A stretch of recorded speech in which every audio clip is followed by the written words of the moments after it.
Selamat pagi saudara, kembali bertemu dalam GPD Film Matimas Menyapa dimanapun Anda berada. Firman Tuhan bagi kita pagi hari ini terdapat dalam Amsal pasal 14 ayat 29. Saya akan bacakan untuk kita semua, begini bunyi firman Tuhan. Orang yang sabar besar pengertiannya, tetapi siapa cepat marah membesarkan kebodohan. Saya akan bacakan dalam bahasa Indonesia sehari-hari atau yang biasa disebut dengan terjemahan BIS. Amsal 14 ayat 29, begini bunyi firman Tuhan. Orang bijak tidak cepat marah, orang bodoh tidak dapat menahan diri.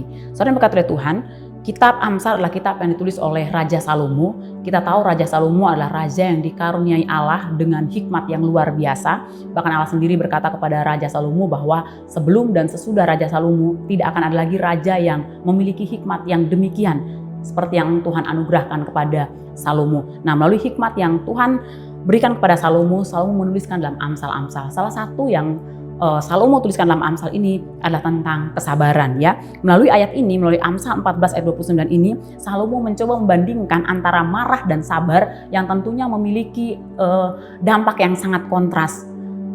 Sehingga kedua-duanya merupakan suatu emosi, namun ketika diluapkan mereka akan memiliki dampak yang sangat berbeda. Sebagai contoh kita melihat contoh seorang Musa dalam Bilangan pasal 20 ayat 2 sampai 13. Di sana ketika bangsa Israel ada di padang gurun Sin, ya, kesekian kalinya bangsa Israel bersungut-sungut karena tidak ada air. Seperti biasa, Musa membawa masalah ini ke hadapan Allah. Ketika Allah menyampaikan perintah kepada Musa untuk mengumpulkan segenap tua-tua Israel dan membawa mereka menghadap gunung batu. Dan Tuhan perintahkan kepada Musa pada waktu itu di hadapan semua mata para tua-tua Israel, katakan kepada gunung batu tersebut untuk mengeluarkan air. Namun saudara berkata oleh Tuhan, waktu itu Musa tidak dapat mengendalikan dirinya, dia tidak dapat menahan dirinya, menahan emosinya karena dia panas hati melihat bagaimana bangsa ini yang terlalu tegar tengkuk, yang terlalu mudah untuk bersungut-sungut. Ya, pada waktu itu Musa tidak dapat menahan dirinya, dia tidak dapat mengendalikan dirinya. Ketika Allah menyampaikan kepada Musa untuk mengatakan kepada gunung batu supaya mengeluarkan air, namun kali ini kesabaran Musa diuji ya. Dikatakan Musa justru memukul gunung batu itu. Memang benar air keluar dan bangsa itu dapat minum dengan puas.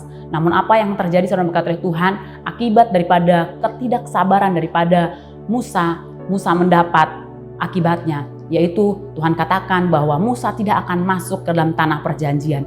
Dari cerita ini kita boleh melihat bagaimana ketika kita tidak mampu mengendalikan diri kita, ketika kita tidak mampu menahan emosi kita, ketika kita tidak dapat bersabar diri, saudara berkata Tuhan, bukan hanya merugikan orang-orang di sekitar kita, namun juga merugikan diri kita sendiri. Yang melalui pengalaman daripada Musa, melalui kisah daripada Musa, kita sebagai orang percaya, kita mau bersama-sama belajar seperti apa yang Salomo tuliskan dalam kitab Amsal ini. Orang yang sabar besar pengertiannya, tetapi siapa cepat marah membesarkan kebodohan. Atau seperti dalam terjemahan bahasa Indonesia sehari-hari dikatakan, orang bijak tidak cepat marah, orang bodoh tidak dapat menahan diri. Biarlah kita sebagai orang percaya, saya percaya kita semua diperlengkapi oleh Allah dengan hikmat, diperlengkapi oleh Allah dengan kesabaran. Untuk apa? Supaya kita bisa senantiasa mawas diri ya, menahan diri. Mungkin hari-hari hadapan kita atau mungkin hari-hari yang sudah kita lalui, kita diperhadapkan dengan berbagai hal yang menguji kesabaran kita.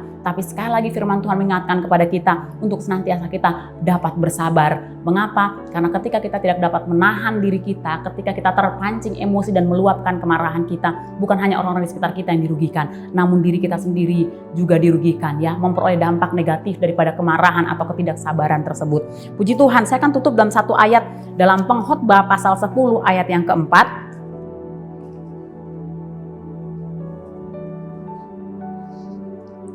Pengkhotbah pasal 10 ayat yang keempat, saya akan bacakan untuk kita semua. Begini bunyi firman Tuhan. Jika amarah penguasa menimpa engkau, janganlah meninggalkan tempatmu, karena kesabaran mencegah kesalahan yang besar. Sekali lagi saya bacakan, jika amarah penguasa menimpa engkau, janganlah meninggalkan tempatmu, karena kesabaran mencegah kesalahan besar. Puji Tuhan. Saudara berkata oleh Tuhan, Saya tidak tahu apa yang akan Tuhan perhadapkan sepanjang hari ini kepada setiap kita. Mungkin keadaan yang sulit, mungkin keadaan yang menguji kesabaran kita. Namun sekali lagi firman Tuhan mengingatkan kepada kita, bersabar. Karena kesabaran mencegah kita melakukan kesalahan-kesalahan yang besar. Puji Tuhan, kiranya kebenaran firman Tuhan ini boleh memberkati setiap kehidupan kita. Mari kita bersatu dalam doa.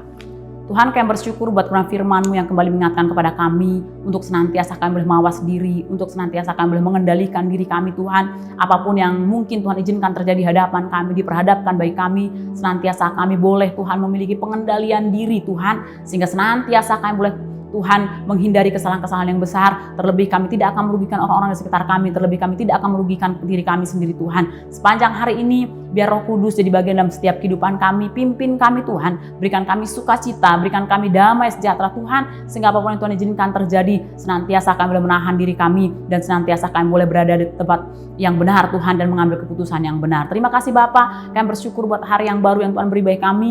Kami bersyukur buat setiap berkat-berkat yang Tuhan sudah sediakan bagi kami sepanjang hari ini. Pagi hari ini kami akan melangkah bersama-sama dengan Engkau dengan penuh ucapan syukur dalam satu nama yang ajaib, di dalam nama Tuhan Yesus Kristus. Haleluya.